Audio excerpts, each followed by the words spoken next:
ఇదే అంశానికి సంబంధించిన పూర్తి అప్డేట్స్ మా తెలంగాణ బ్యూరో ఇన్ఛార్జ్ నవీన్ అందిస్తారు. నవీన్, సో మొత్తం మీద విచారణ వాదనలు చాలా సుదీర్ఘంగా కొనసాగుతున్నాయి. మొత్తం మీద ధర్మాసనం, సో ఇద్దరు జడ్జిలతో కూడిన చీఫ్ జస్టిస్తో కూడినటువంటి బెంచ్, సో గతంలో సుప్రీంకోర్టు ఇచ్చినటువంటి తీర్పులే కావచ్చు, మరోవైపు ఇటు మొన్న సుప్రీంకోర్టులో జరిగినటువంటి వాదనలే కావచ్చు, వీటన్నిటిని కూడా హైకోర్టు సో అడిగి తెలుసుకుంటుంది. మరోవైపు పిటిషనర్లు, అంటే ఇప్పటికే 28 ఇంప్లీడ్ పిటిషన్లు వచ్చాయి కాబట్టి ఈ ఇంప్లీడ్ పిటిషన్ల తరఫున న్యాయవాదుల వాదనలు కూడా హైకోర్టు వింటుంది. సో ప్రధానంగా ఒకటే చెప్తున్నారు, సో దీంట్లో 50% మించి రిజర్వేషన్లు ఉండకూడదంటూ గతంలో సుప్రీంకోర్టు ఇచ్చినటువంటి అనేక కేసుల్లో ఇచ్చినటువంటి సైటేషన్స్ని కూడా ప్రధానంగా ఈ పిటిషనర్స్ హైకోర్టు దృష్టికి తీసుకొస్తున్నారు. సో దాంట్లో ఈ బిల్లుకు వ్యతిరేకంగా పిటిషన్ల తరఫున లాయర్ వివేక్ రెడ్డి, సో అలానే రెడ్డి జాగృతి తరఫున లాయర్ మయూర్ రెడ్డి, అలానే ఇటు ప్రభుత్వం తరఫున సుప్రీంకోర్టు సీనియర్ అడ్వకేట్గా ఉన్నటువంటి సింఘ్వి, సో ఈ ముగ్గురు కూడా వాదనలు వినిపిస్తున్నారు. సో ప్రధానంగా ఇటు దీనికి సంబంధించి అంటే ప్రభుత్వం తన వాదన తాను వినిపిస్తోంది.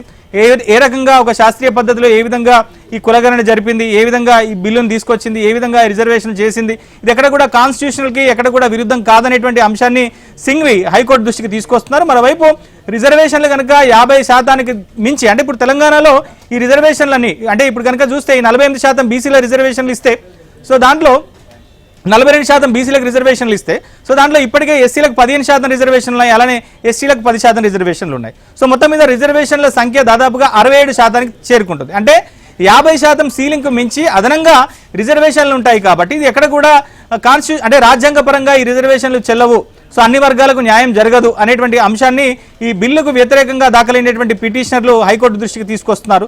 సో మొత్తం మీద హైకోర్టు ఈ దాదాపుగా 28 మంది ఈ ఇంప్లీడ్ పిటిషనర్స్ ఎవరైతే ఉన్నారో వాళ్ళందరి తరఫున వాదనలు విన్న తర్వాతనే హైకోర్టు తీర్పునిచ్చేటువంటి అవకాశం ఉంది. అంటే దీనికి ఇంకా మరింత సమయం పట్టేటువంటి అవకాశాలు అయితే కనిపిస్తున్నాయి. సో మొత్తం మీద హైకోర్టులో ఇటు మంత్రులు, ఇటు బీసీ మంత్రులు పొన్నం ప్రభాకర్, వాకిటి శ్రీహరి, కొండా సురేఖ, సో వీళ్ళంతా కూడా హైకోర్టుకు చేరుకొని అక్కడ జరుగుతున్నటువంటి విచారణను స్వయంగా వీళ్ళంతా కూడా వీక్షిస్తున్నారు.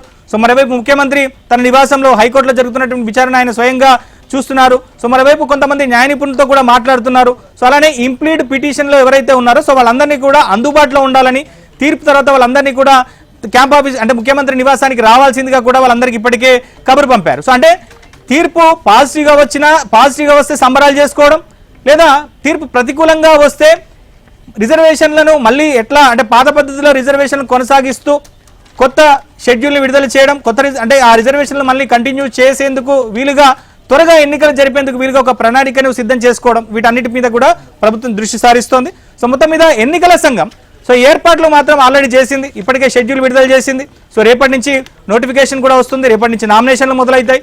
ఈ నెల 23వ తారీఖు అలానే 27వ తారీఖు ఎంపీటీసీ జెడ్పీటీసీలకు కూడా ఎన్నికలు జరగబోతున్నాయి. సో ఈ నేపథ్యంలోనే ఇటు తెలంగాణలో 565 మండలాల్లో 31 జిల్లాల్లో ఈ స్థానిక సంస్థల ఎన్నికలు జరుగుతాయి కాబట్టి సో అక్కడ కలెక్టర్లని మిగతా అధికారులందరితో కూడా ఇప్పటికే రాష్ట్ర ఎన్నికల సంఘం ఎప్పటికప్పుడు వాళ్ళందరినీ ఆదేశిస్తోంది. సో ఓవరాల్గా రాష్ట్ర ఎన్నికల సంఘం కార్యాలయం దగ్గర అసలు పరిస్థితి ఎట్లా ఉంది, సో ఎన్నికల నిర్వహణకు సంబంధించి వాళ్ళు చేసినటువంటి ఏర్పాట్లు ఏంది, సో ఒకవేళ హైకోర్టు ఈ జీవో 9కి అనుకూలంగా తీర్పు వస్తే రేపటి నుంచే నోటిఫికేషన్ విడుదలవుతుంది కాబట్టి సో ఎన్నికల ప్రక్రియ ఎట్లా కొనసాగుతుంది, లేదా తీర్పుకు వ్యతిరేకంగా కనుక అంటే ఈ బిల్లుకు వ్యతిరేకంగా కనుక హైకోర్టు తీర్పిస్తే సో మళ్ళీ కొత్తగా ఫ్రెష్గా మళ్ళీ షెడ్యూల్ ఇవ్వాల్సింది కాబట్టి సో